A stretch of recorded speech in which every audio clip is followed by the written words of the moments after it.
Hi, Scott. Thanks for Hey, meeting Monifa. with me. I appreciate you taking the time. Can you tell me a little bit about your personal hockey journey and how it led you to coaching? Sure thing. So, like a lot of young kids, I fell in love with the game at a very young age. Grew up playing on ponds and was lucky enough to get into youth hockey, I think around 5 years old. And I guess eventually I was good enough to where I was recruited to play junior A hockey and Division One college hockey at Canisius College in Buffalo, New York, which was my hometown.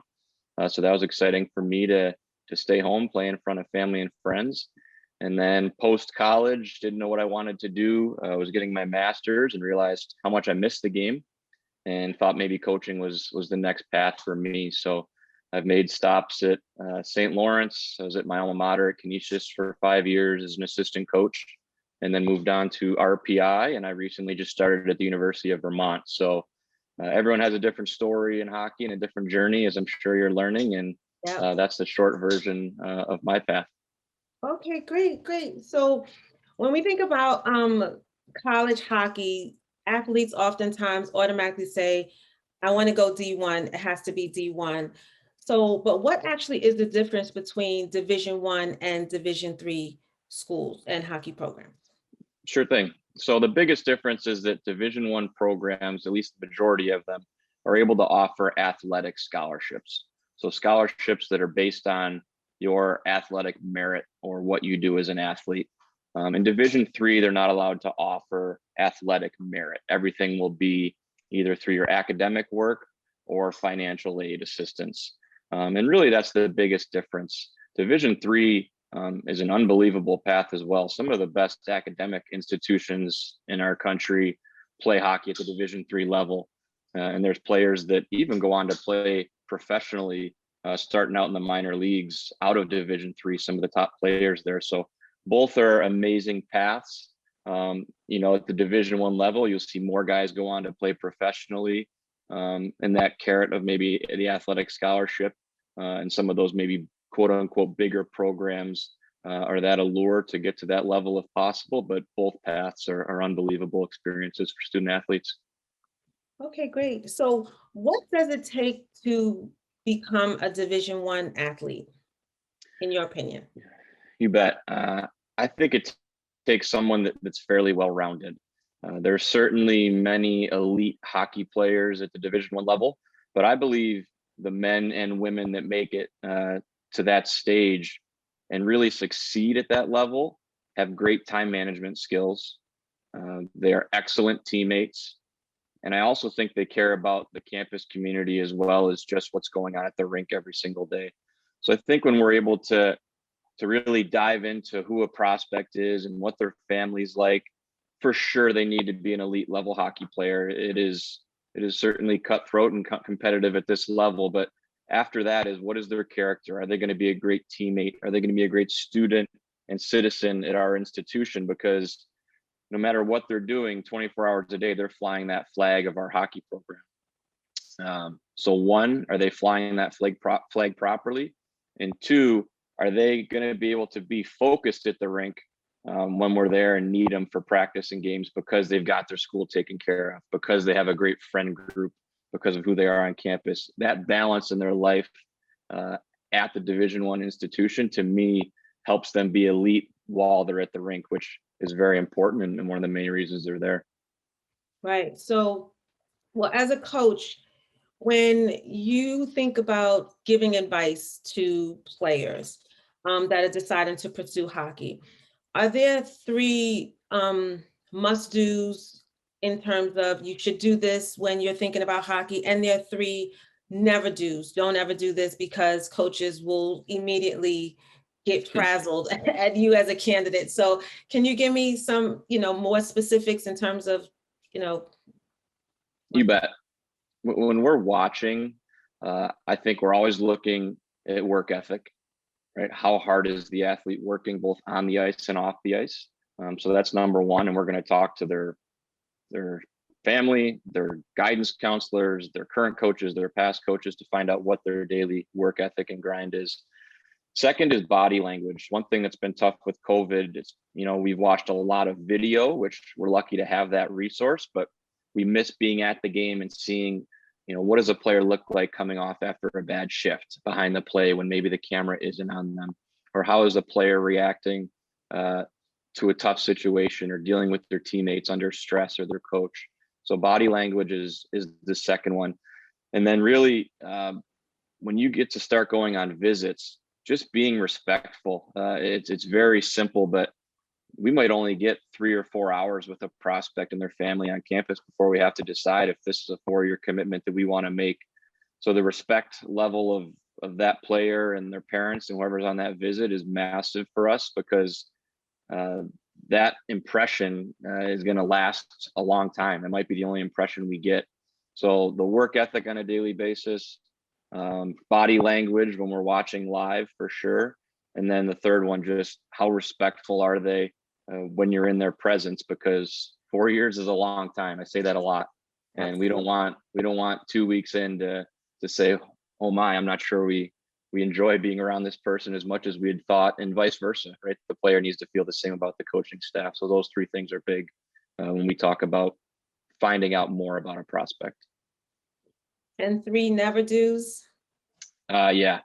You could kind of flip those 3 around.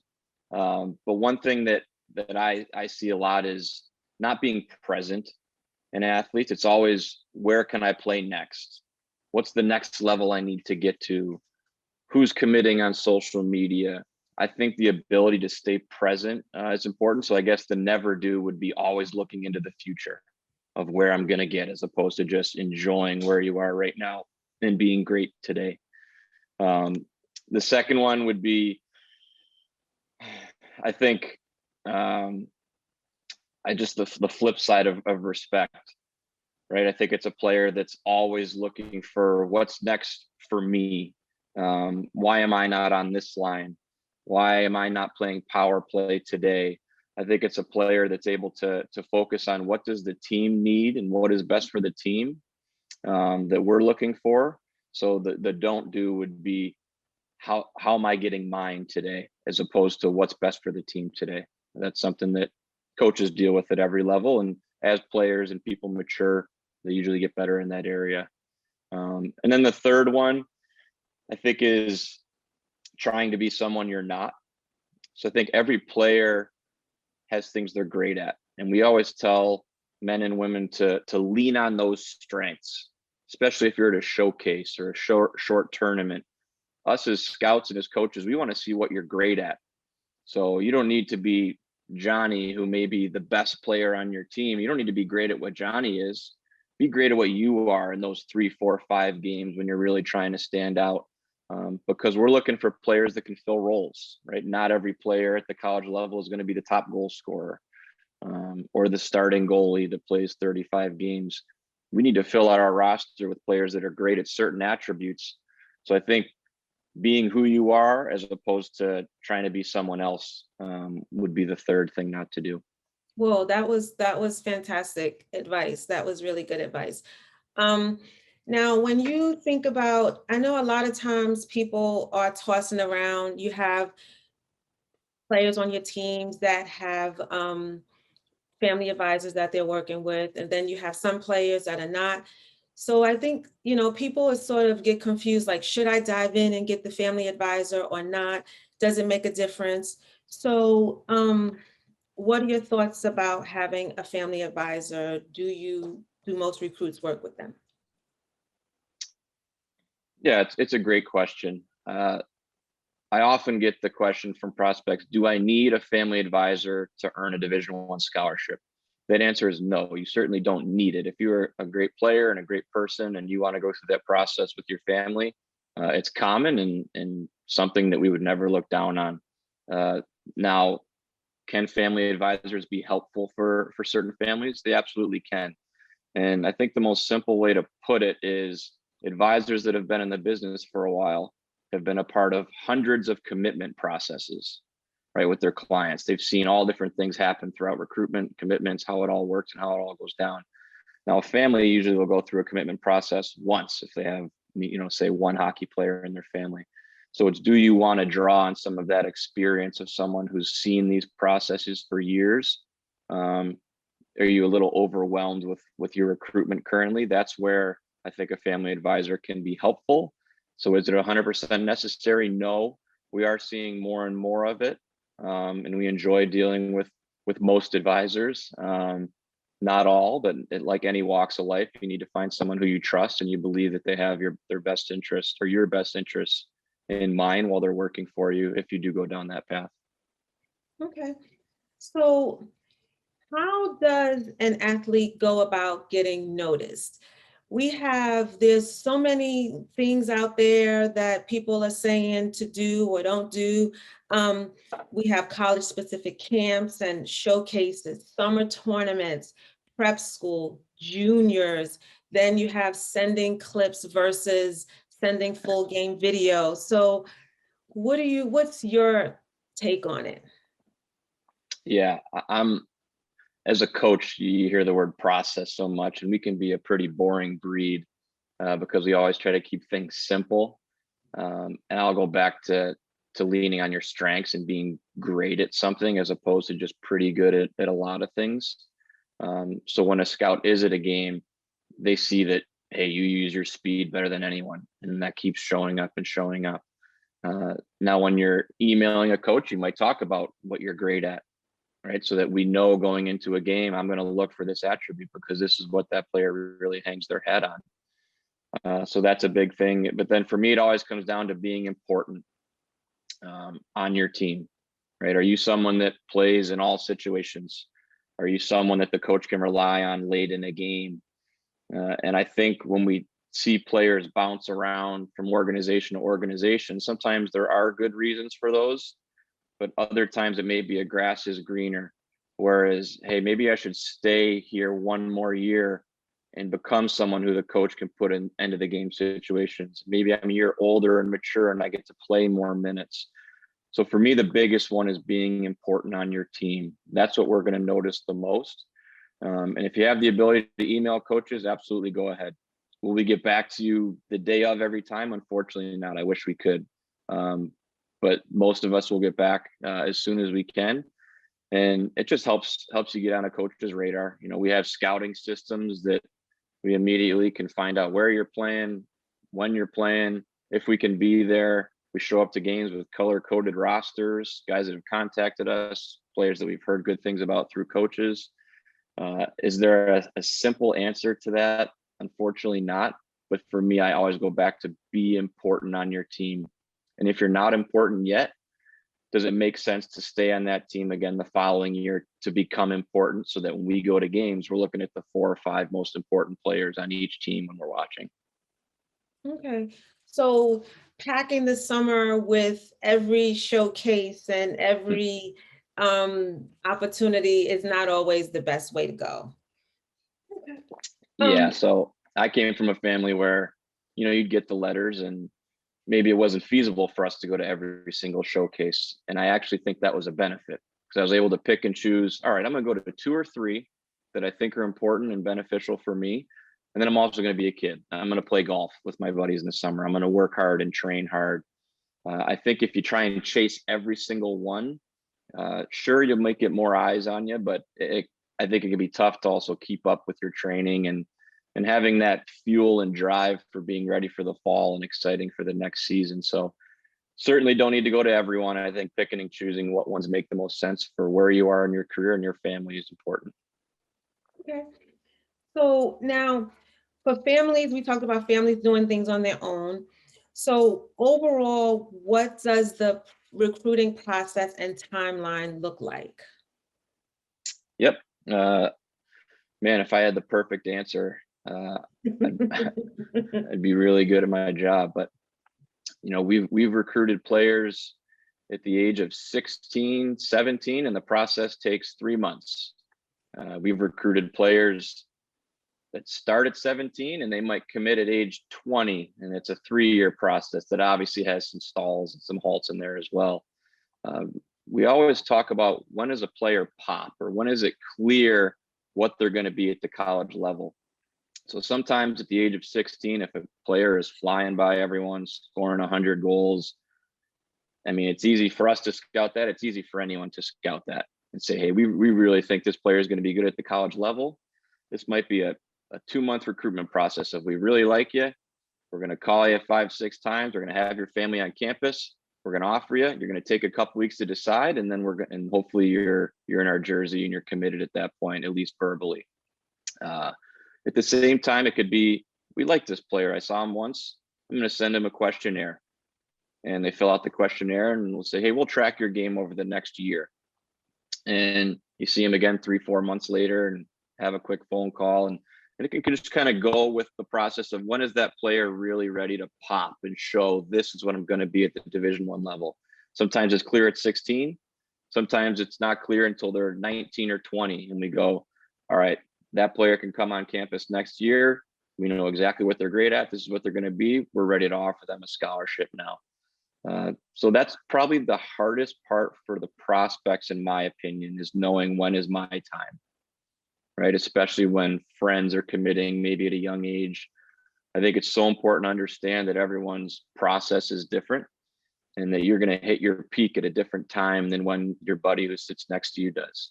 And just focusing on, I'm going to do everything possible to get there. And when my time comes, those phone calls will start rolling in, and that work will have paid off. Okay. In a perfect world, Monifa, I think everyone wants the phone call from a coach. We like you. I'm going to watch you 2 more times. Come to campus in a month. Here's an offer, and 2 weeks of decision. So maybe like a 3-month period. I think that's ideal, but sometimes that can drag out to 6 months or a couple of years to where we're just kind of watching someone from afar, waiting for them to really pop. Wow. Okay. How do campus official and unofficial visits work? You bet. So unofficial visits is a prospect, probably with their parents or family members, going to take a visit. You can, on campus, you can meet with the coaches. We can go out and have a meal together. You can do almost anything you want under NCAA rules on an unofficial visit. The big thing is, we as an institution can't pay for anything for you, right? That is on the prospect's dime.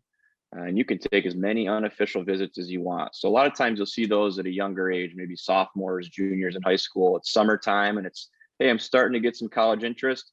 I'm going to go with my family and go on a little Northeast trip, right? We'll go to 5 schools in the Northeast for 5 days. We'll do 5 unofficial visits, get an idea of some different campuses.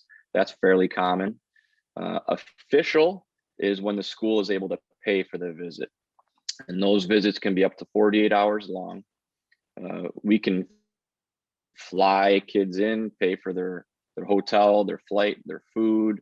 They spend a night with our players. Usually when you get to the official point, it's very close to the offer stage, and extremely common that an offer will occur on the visit if it hasn't already occurred on the phone leading up to it. So when a kid goes for an official, it's, hey, can I really see myself here? Because we're getting into the important time of decisions at this point. And it's just a great way to walk through a day in the life of an athlete, spend the night, and say, hey, this is where I might be for the next 4 years. Can I see myself here? So just a little bit different level. The one thing I will say, Monifa, is unofficial visits are still extremely important, especially in our sport where players are verbally committing before they're allowed to take an official visit. So you can't take an official visit, I believe, until August 1st, leading up to your senior year. So if you want to verbally commit before that, you're visiting a lot of schools unofficially, and those are still extremely important because you might be making a decision. You're just not allowed by the NCAA yet to take that official visit. Okay, wow. So in terms of scholarships, I know you told me the difference between Division I and Division III schools, and it has to do with merit scholarships. So are all Division I scholarships full scholarships? How does that work? Yeah, great question. I believe there's about 8 schools in Division I who can't offer hockey scholarships for different reasons. And they're financial aid based schools that can still give great packages. But the schools that are able to offer full scholarships or hockey scholarships, we get a cap of 18. And every school works a little bit differently, but for the most part, we can kind of break up those 18 scholarships how we choose to build the best roster possible.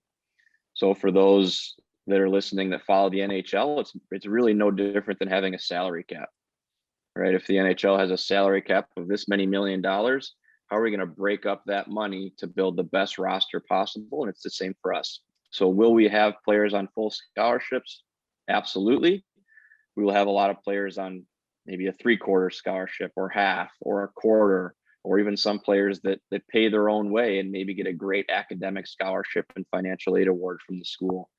And, the guys the men and women that maybe score 40 goals a year, there's a better chance that they're on full scholarships. But at the same time, you do see a lot of players that maybe come in on a lower package and over 4 years just outwork others around them and get awarded a full scholarship maybe later on in their time or become a big time player. So the scholarships are a way to get the player to campus, right? We want a win-win for the family and for our program. And then once you're on campus, and I can say this for everywhere, the best players that are going to win games on Friday, Saturday night are going to play. The scholarship is out the window in terms of what you're on or who you are. So, yep, there are some fulls, there are some halves, there's some everything in between, and we're going to do our best to make it a win-win for the athlete and their family and for our program to build a championship team. Okay, great. That's good to know. So in closing, what is the one thing you want players and their families to understand about college hockey recruiting and the expectations of the process? Ooh, that's a great question. It is your process. I think that is important, that especially if you got schools coming at you from all over the place, this is still your process. You get recruited once. So you do have a say in how this goes. In conjunction with that, if you aren't getting your door knocked down by schools at this point, I think it's important to do research, because we all have our dream schools. But what if that dream school doesn't recruit you? Do you know enough about what you'd like in a program or an institution or a coach that maybe is offered somewhere else that you've never thought about? Because as you get older, the recruitment can be quicker. And if a school comes at you and says, hey, we need to know in a week, and you've never even heard of that school, or you don't know what you're really looking for in a program, that could be a tough week for you. Because if you're locked in on that one or two dream schools and they don't come knocking for whatever reason, there are unbelievable opportunities elsewhere. I just think it's important to do your research and know, what do you care about, because that is probably offered in other places around the country that maybe you haven't looked into yet. That gives us a lot of insight in terms of what we should be thinking about as parents, as people in the community that love hockey and want to be more involved in hockey as well in college. This was great. I guess in closing, I'll just say that no one opinion is gospel, right? Even though I've been in the game at the Division I level for 8 years now, I don't know everything. Everyone experience is so different that the more of these sessions you can have, the more people you can reach out to when you get down to decision time in your hockey career of what's next. I think talking to all kinds of people that you trust and come in contact with is important, because there's a different path for everyone, and little stories or little experiences can help shape your decisions, and never just one opinion of this is right and this is wrong, because there's very little right and wrong in this process. It's just about you and what's best for you moving forward.